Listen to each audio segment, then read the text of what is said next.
biar rumahnya cepat lagi.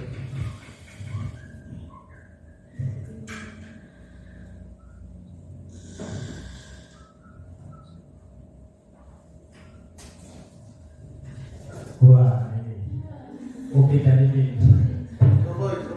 Kopi dari Bin. Iya. Baik, bismillahirrahmanirrahim. Assalamualaikum warahmatullahi wabarakatuh.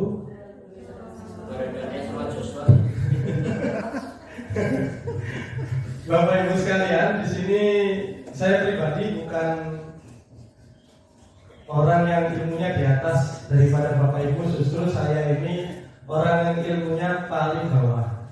Kenapa saya katakan paling bawah? Karena ketika saya menyampaikan materi ini justru banyak kesalahan yang saya dapatkan dari materi ini. Seperti itu. Tadi sempat saya diskusi dengan Bu Risma sama Bu Hajar terkait materi ini. Sebenarnya ini materi yang paling sering saya lakukan kesalahannya, Pak.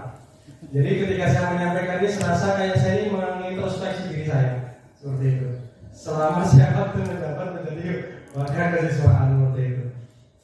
Baik, Bapak Ibu sekalian, bahwa untuk membentuk budaya positif yang perlu kita ketahui sama seperti apa yang disampaikan Bu Karti, bahwa kita tidak bisa mengontrol orang lain kecuali kita yang mengontrol diri kita dulu. Seperti itu. Itu kata kunci yang awal.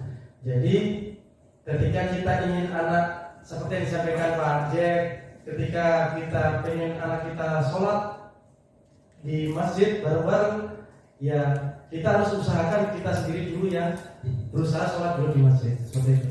Jangan berharap masjid kita itu penuh, tapi kita sendiri cuma hanya berangkat, kan kita tidak segera beranjak ke situ. Nah, ini tamparan pertama buat saya. Seperti itu. Yang kedua adalah semua perilaku itu memiliki tujuan, kata kunci keduanya. Bahwa setiap perilaku siswa maupun anak ataupun anak didik kita itu semua punya tujuan. Cuman permasalahan kita tidak mengerti tujuan mereka itu apa. Nah, yang kedua teori kontrolnya adalah model berpikir kita tuh harus menang-menang, win-win solution. Kita harus memberikan win-win solution pada siswa. Jangan sampai dia merasa kayak tersudutkan. Bagaimana caranya? Dengan berkolaborasi seperti itu. Nah, yang teori kontrol yang berikutnya adalah realitas atau kebutuhan itu antara siswa satu dan siswa yang lain itu berbeda-beda. Ini kata kunci dari teori kontrol yang keempat. Berikutnya, apa breakdownnya Bapak Ibu sekalian, bahwa ini sebenarnya map atau peta konsep yang bisa jelas ya Bapak Ibu ya, bahwa disiplin positif itu kita harus menimbulkan motivasinya dulu dari anak didik kita. Jangan sampai rata-rata anak didik kita ini ketika saya mengambil sampel, ini penanganan siswa yang terlambat Bapak Ibu. Rata-rata ketika saya menanyakan anak yang terlambat itu masih menggunakan motivasi ekstrinsik.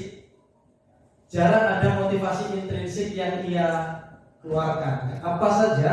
Yang pertama, motivasi dia hanya menghindari dari hukuman. Yang kedua, ketika dia tidak terlambat, dia ingin mendapat imbalan. Itu rata-rata dua motivasi itu yang rata-rata anak kita itu paling banyak mereka inginkan. Kenapa mereka rajin, kenapa mereka tidak terlambat, seperti itu. Jarang mereka menghargai diri sendirinya. Saya memang tidak terlambat karena memang saya sebagai siswa ya harus tepat waktu, harus on time, seperti itu. Nah, dari situlah maka muncullah yang namanya disiplin positif Bapak Ibu. Disiplin positif, ketika disiplin positif itu muncul dari nilai intrinsik dari dalam pribadi siswa, itulah baru yang muncul. Nah, berikutnya Bapak Ibu sekarang sebenarnya seperti apa sih posisi kontrol seorang guru, kita sebagai guru? Nah, benar yang disampaikan Bu Kafir, rata-rata kita sebagai gurunya hanya di posisi yang kedua dari atas, hanya sebagai penghukum dan pembuat merasa bersalah. Kenapa saya katakan itu? Karena memang selama ini saya pribadi khususnya, yang memang ketika anak ini terlambat atau melakukan kesalahan, ya hanya sekedar untuk memberikan poin pelanggaran, terus kita menjudge terus anaknya hingga mereka itu ya mereka tidak mengulangi tapi motivasi intrinsiknya tidak kuat. Tapi motivasi ekstrinsiknya justru ketika semakin kita memberikan hukuman, semakin kita memposisikan diri sebagai penghukum dan pembuat merasa bersalah, posisi kontrol kita, maka motivasi intrinsik itu tidak akan muncul. Sedangkan kita sebagai guru, ketika kita ingin membentuk yang namanya disiplin positif, yang ini atau budaya positif, maka tidak mungkin akan muncul dari motivasi ekstrinsik, tapi munculnya harus dari motivasi intrinsik karena itu sendiri. Nah, bagaimana supaya dia akan muncul? Maka guru itu harus berperan sebagai teman, pemantau, dan manajer. Nah, kita hilangkan yang kedua ini. Kalau saya pribadi ketika mendapat ini, saya merasa awalnya ketika mendapat materi ini kayaknya kok tidak cocok untuk anak SMK seperti itu. Mikir saya seperti itu. Kenapa saya katakan gitu? Karena ketika saya melakukan sebagai penghukum, saya sudah pernah, bahkan sering seperti itu. Membuat merasa bersalah siswa, ya seperti itu. Dampaknya ya benar, budaya positif atau disiplin positif tidak akan terbentuk. Karena apa? Karena anak yang tidak terlambat itu ketika ditanyakan pasti jawabannya apa? Takut kena poin. Seperti itu. Jarang ada siswa yang tidak terlambat ketika kita tanyakan kenapa kamu tidak terlambat. Saya memang keperluan saya untuk tidak terlambat. Kalau saya terlambat, umpamanya saya jam materi pelajaran yang saya pelajari semalam akan lupa semua, Bu. Jarang ada seperti itu. Bahkan mungkin kalau kita coba angket, apa sih dampak ibaratnya karena motivasi dia tidak terlambat itu apa? Itu pasti rata-rata mayoritas akan menjawab supaya tidak kena hukuman. Seperti itu. Nah, ketika siswa masih berpikir seperti itu, berarti masih menggunakan motivasi ekstrinsik, dan pastinya peranan guru itu sebagai penghukum dan pembuat merasa bersalah. Nah, kita rubah konsepnya sebagai teman, pemantau, atau manajer. Nah, mengapa seperti itu, Bapak Ibu? Bagaimana caranya? Kita gunakan segitiga restitusi. Nah, bagaimana penggunaan segitiga restitusi? Bahwa ketika anak yang terlambat, itu jangan kita langsung judge, kita langsung poin pelanggaran. Ini saya mencoba menguji cobakan ke satu siswa. Sebenarnya ini hal yang bertolak belakang dengan passion saya sebenarnya. Tapi saya mencoba. Jujur aja saya ini bertolak belakang. Kenapa saya kira bertolak belakang? Karena passion saya selama ini di posisi yang 1-2. Seperti itu. Tapi saya mencoba menerima ilmu ini. Saya tak coba open minded dengan ilmu ini. Saya gunakan validasi tindakan yang salah. Saya tanyakan dulu, kenapa terlambat? Apa alasannya? Dari berbagai macam alasan, dari siswa yang bangunnya kesiangan, dari yang tidurnya terlambat, terus dari yang motornya mogok, dari yang antar adiknya dulu mutar ke sekolah lain. Dari itu kita validasi tindakan, kita buatkan stabilkan identitas dulu, kita stabilkan identitasnya dulu. Dengan cara apa? Dengan cara tidak langsung menjudge anak tersebut bahwa kamu salah langsung, tidak. Melainkan bahwa kita posisikan bahwa kita juga pernah merasakan seperti dia. Saya mencoba menanyakan seperti apa? Saya menanyakan, oh Pak Guru dulu pernah seperti itu, nah. Pak Guru terlambat gara-gara ketinggalan angkot. Akhirnya dia merasa, oh Pak Guru juga sudah pernah. Tapi bukan berarti dengan kita menstabilkan identitas itu bukan berarti kita pro dengan dia, tidak. Lanjutkan dengan validasi tindakan yang salahnya. Bagaimana cara kita memvalidasinya? Bahwa kita juga cerita bahwa dulu Pak Guru juga pernah terlambat ketinggalan angkot. Tapi cara Pak Guru adalah dengan cara bangun lebih awal lagi, seperti itu. Nah, bisakah seperti itu dilakukan oleh siswa? Kita tawarkan seperti itu. Nah, jika sudah, barulah jika dia sudah menjawab bisa, kita tanyakan, itulah namanya kita tumbuhkan keyakinannya, seperti itu. Simple, tapi prosesnya panjang, Bapak Ibu. Kenapa saya katakan prosesnya panjang? Karena untuk membentuk budaya positif dan memunculkan motivasi intrinsik siswa dari dalam diri itu tidak cukup waktu 1-2 bulan, melainkan berbulan-bulan untuk memunculkan budaya itu. Yang penting adalah seperti yang disampaikan oleh Bu Kamti dan Pak Jack tadi, harus ada konsistensi dan harus ada contoh seperti itu. Harus ada contoh yang dilihat seperti itu. Jika 1-2 guru saja yang dilihat jadi contoh, maka otomatis ya akan susah terbentuk budaya positifnya seperti itu. Memang butuh kerja tim untuk membentuk budaya positif seperti itu. Nah, Bapak Ibu, mengapa kita menggunakan seperti ini?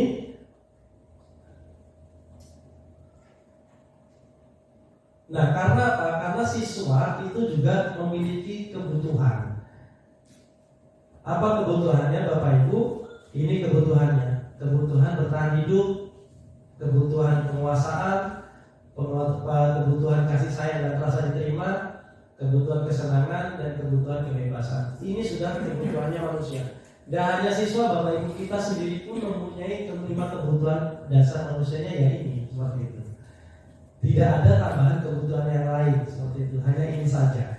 Nah, bagi siswa yang ketika terlambat, ketika kita judge, ketika saya judge waktu dulu sebelum saya mengenal materi kita judge, ternyata memang dampaknya ya mereka tertib, tapi tertib karena takut hukuman, takut karena Pak Panji seperti itu. Nah, ini sebenarnya salah. Saya akui salah seperti ini, konsep seperti ini. Karena apa? Karena kebutuhan kasih sayang dan rasa diterimanya dia tidak dapat siswa itu. Seperti itu. Itu gambarannya Bapak Ibu sekalian untuk materi di strategi budaya positif. Nah, seperti apa gambaran rancangan aksi nyata saya? Berikut saya tampilkan.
Efisiensikan waktu saja seperti itu.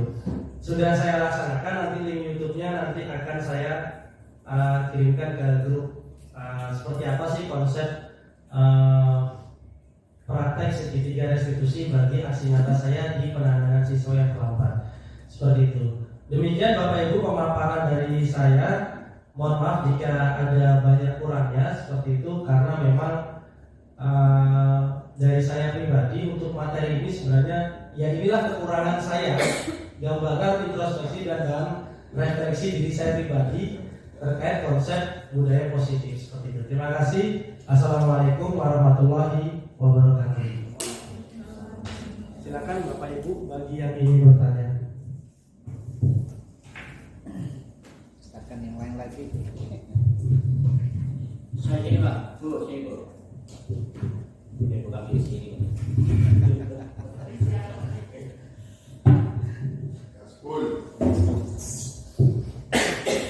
Baik, jadi kemarin saya tanya, Pak Panji kemana? Itu di ruang meeting supaya tadi yang terlambat, ternyata ini. baru saya tahu. Jadi ini barangkali nanti jadi ngapain nanti terlambat begitu ya. Bukan apa maksudnya perhatian betul gitu ya. Ternyata ada kaitan dengan materi ini. Jadi ada ketawa di tadi saya. Oh iya. Kemudian Pak, saya tidak menyalahkan Pak Panji. Jadi kan merasa bersalah, saya tidak merasa apa Pak Panji tidak bersalah. Dalam arti satu saat Pak, yang namanya satu kejadian itu di SMK ini kadang saya anggap sebagai kejadian luar biasa. Butuh orang-orang yang seperti itu terkadang Pak ya, walaupun tidak selamanya benar. Kalau ini kan normatifnya itu teori sampai semacam itu, tetapi itu ketika diikuti oleh kepala sekolah, guru-guru yang memahami, bersinergi, baru gurih Pak. Kalau tidak ya sampai sakit hati yang sendiri gitu, jangan begitu. Maka untuk melampiaskan anak-anak betul kan ya, dia gitu ya. Saya juga ada semacam itu. Gak ada cara lain Pak. Intinya tidak semacam itu. Saya tahu bahwa itu tidak baik. Satu dilihat oleh orang tidak baik. Ketika itu kita lakukan apa sih tarnahma, kemudian kepalanya pusing, ya karena ada tekanan dalam itu. Itu efeknya ke kita tidak baik. Intinya menurut saya bahwa terkait dengan yang Pak disampaikan tadi, satu saat hal semacam itu menurut saya bisa dibenarkan karena satu pilihan Pak, satu pilihan yang memang mengharuskan semacam demi ada satunya Pak, demi ketertiban. Karena sekolah ini kan sekolah dibangun atas dasar biar anak tertib semuanya tertib. Tetapi memang menurut saya hal semacam ini yang kemarin dilakukan itu karena anak-anak Pak dalam cara pengajaran itu, nggak tahu nanti psikologinya seperti apa. Anak-anak itu kan modal dari kebiasaan yang dipaksakan. Contoh, anak itu dari kecil, misalkan yang berjilbab itu kita wajibkan di rumah itu wajib. Kalau anak kita sendiri itu Pak, kalau enggak sampai cewek gitu ya, atau pukul tanda kutip gitu ya, atau di embargo tidak kasih jajan atau apa. Itu kan suatu hal yang seperti itu, tapi dibiasakan. Ayo kami melatih anaknya untuk sholat, tentunya pagi-pagi dibangunkan. Ayo bangun, digendong, diutuhin. Maksudnya biar terbangun. Pertama terpaksa. Kalau nunggu diajak dialog, ayo Tuhanmu disembah, semacam ini Tuhanmu di mana? Kalau enggak ya kesulitan kita ngajak semacam itu. Kapan kamu? Itu kan satu metodologi juga begitu. Yang penting terukur, maksudnya begitu. Maksud saya hal-hal yang seperti ini kalau mau dilakukan Pak, mau ditegakkan setegak-tegaknya, itu mesti harus semuanya siap. Makanya dari Pak Wardan ketika saya tadi mikir di luar itu, saya dengar ya kalau mau semuanya dia, semuanya dulu konsisten, baru indah, gurih pada waktunya. Tetapi kalau kita sendiri semacam itu lakukan, saya sempat Pak awal jadi wakil itu, wakil yang kedua itu periode kedua ya. Dulu pernah menjabat jadi wakil ini kedua karena Pak Panji yang mengundurkan diri gitu. Pokoknya nanti setelah tuntas Pak Panji harus kembali lagi mempraktekkan ilmunya itu. Dan itu menarik Pak. Jadi nanti setelah lulus, setelah tobat katanya tadi, nanti jadi lagi kayaknya keren seperti ini. Oleh kalau yang seperti itu Pak, menurut saya yang kayak anak-anak kita tadi ya inilah namanya anak-anak perlu kedisiplinan, hal semacam itu kadang perlu. Dan kayak saya kemarin ada Pak kita mendapat semacam itu ada yang lain dan dislike tentunya semacam itu. Saya kemarin misalkan setelah libur panjang, setelah ada MPK itu pengenalan kelas, terus MPL ya Pak ya, pengenalan kelas itu kemudian anak-anak kan liar Pak. Liar, saya target saya hari Senin, hari Jumat itu kita biasakan. Saya tutup pagarnya Pak, jam 7:04 saya sambung dulu anak-anak, saya tutup pagarnya. Ketika saya tutup, diprotes Pak sama guru. Kenapa ditutup? Kenapa nggak ada pemberitahuan dulu ke guru? Loh, saya sudah ngomongkan juga nggak dengerin. Mau protes misalnya. Terus saya sampaikan, saya hanya mendengar anak-anak guru misalnya Pak Yadi gitu. Maksudnya suara itu penting Pak, karena suatu saat kita memang ya itu satu kita dengan anak-anak benar, tapi saat yang lain ya tidak bisa juga menerima. Itu di antara guru padahal itu kalau semacam itu kadang 3 hari 3 malam kalau tapi bisa tidur. Saya dengan teman itu bingung juga gitu ya. Belum lagi guru-guru, belum lagi tadi anak-anak. Betul Pak Panji, kalau dipikir satu orang menangani jadi kekecewaan, Pak, ini luar biasa Pak. Kasusnya banyak-banyak yang kayak gitu. Padahal kita mikir satu anak bisa malamnya kepikiran ini kayak apa, anak luar seperti apa, tidak seperti apa. Nanti teman-teman tanggapannya seperti apa, karena teman-teman kadang nggak tahu masalah secara utuh. Sementara kita tetap pendidikan, namanya pendidikan harus intinya melihat perubahan. Kalau anak itu berubah, berarti anak bisa dipertahankan. Kalau tidak berubah, ya memang tidak mungkin anak itu berubah. Masa kita yang berubah dia juga berubah begitu. Saya kira materi yang sangat baik dan saya yang tadi saya membela Panji itu serahkan ya. Loh, kalau dulu gak ada Panji kayak apa? Ya karena kita belum siap. Kalau belum siap, maka hal-hal yang terkait dengan tujuan kita kan biar disiplin, biar tenang. Apapun caranya, kalau berita itu kan nyatanya tertib, gitu ya. Orang melihat dari luar tertib. Di sisi lain ada yang tahu ini orang marah-marah terus pekerjaannya semacam itu, ya jelas gitu ya.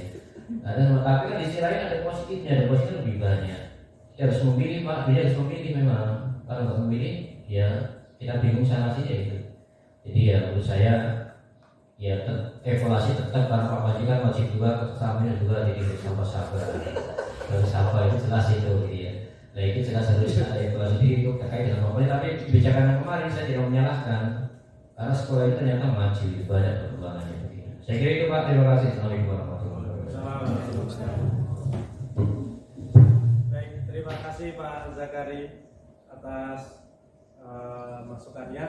Mungkin dari Pak Wardan Pak bisa dikaitkan dengan psikologi Pendidikan Pak ya, karena mumpung baru angkat saya yang menerbitkan buku ini. Apakah seperti ada kalanya kita harus kayak ibaratnya benang itu melayang, kadang kita harus tarik, kadang ulur, apakah seperti itu Pak Wardan? Silakan Pak Wardan. Dikaitkan dengan psikologi pendidikan Pak.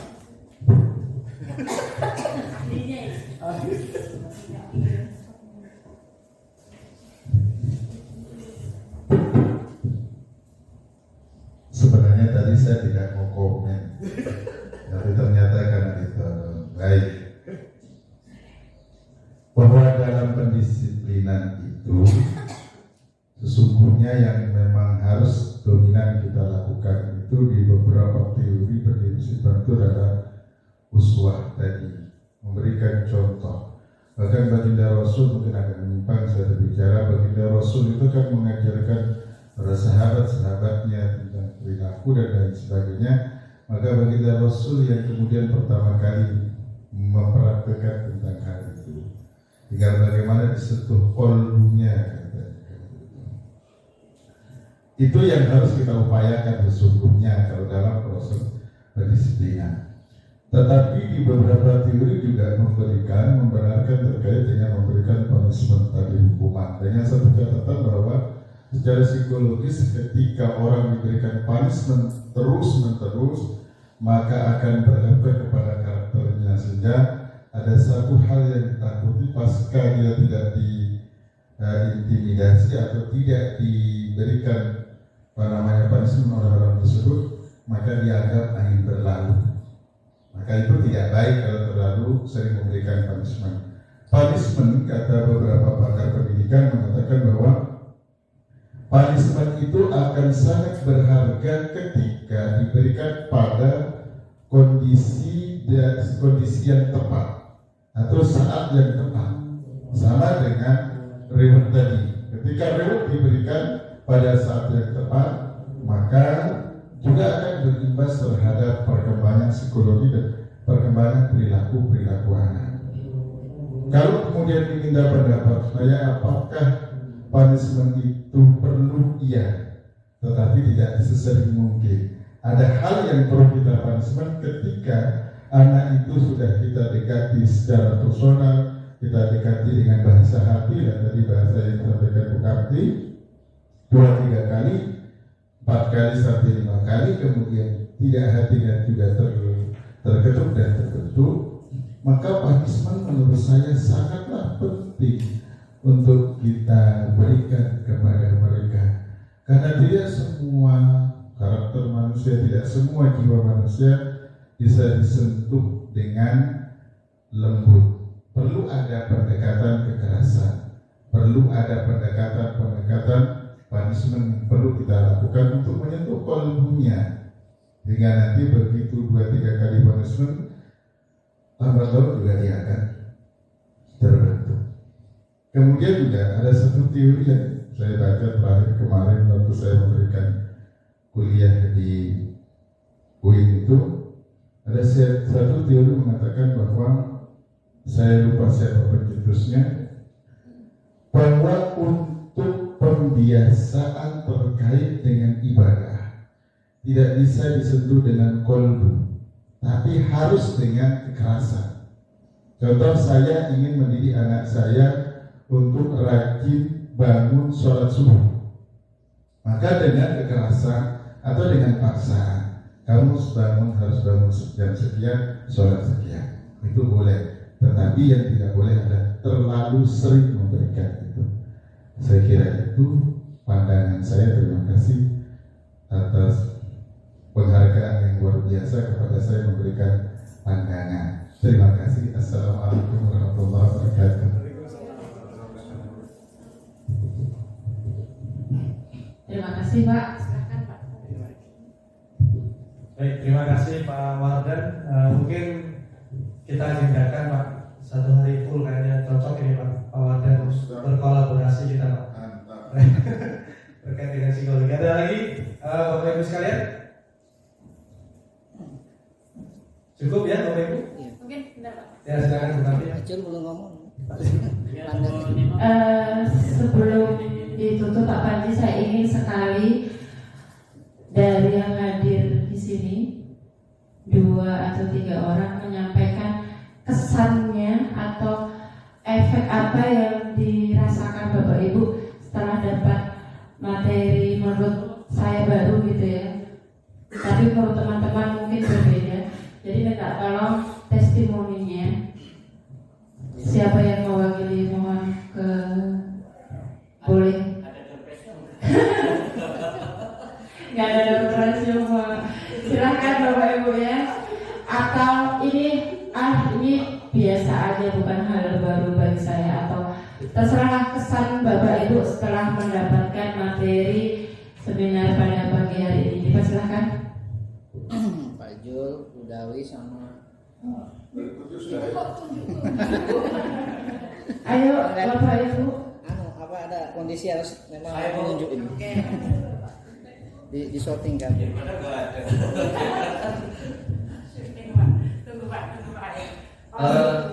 Baik, materi ini sangat baik.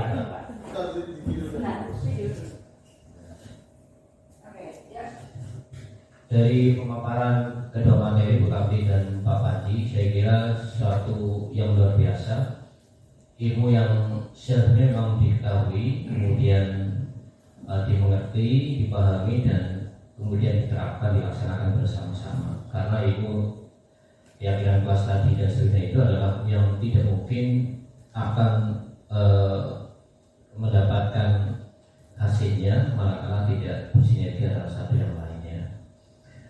Hal tersebut sangat luar biasa karena dari pemateri yang kedua itu menurut saya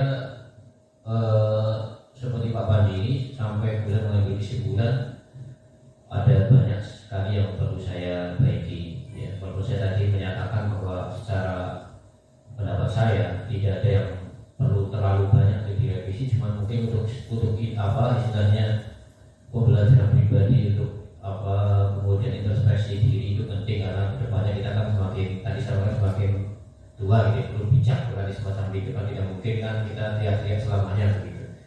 Intinya adalah hal yang sangat baik ketika itu bisa diterapkan oleh kita semuanya.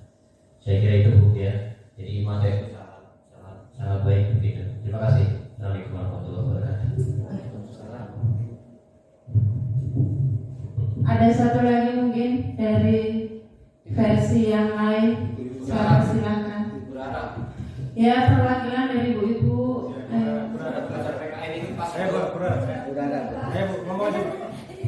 Anu tulis madrasah itu kok. Di penajam pasar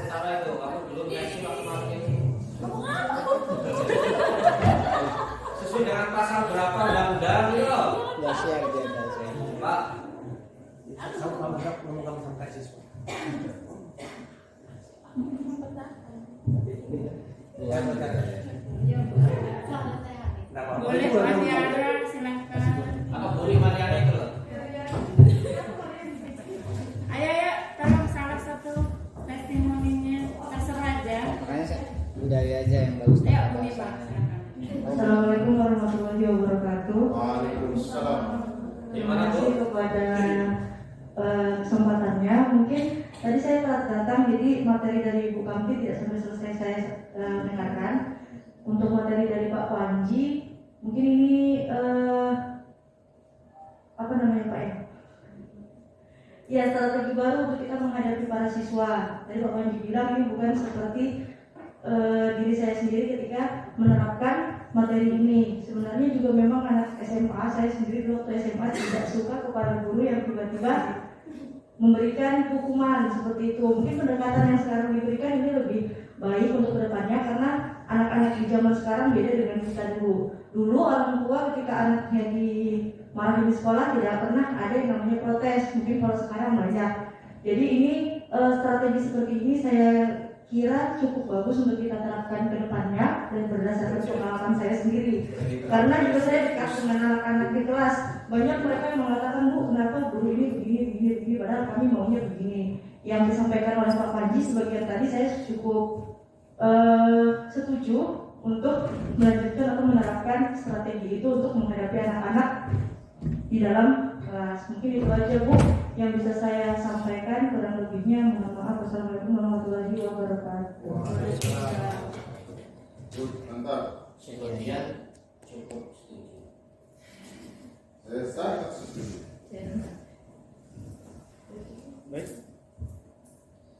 Baik, terima kasih Bapak Ibu sekalian atas waktunya pada kesempatan pagi hari ini.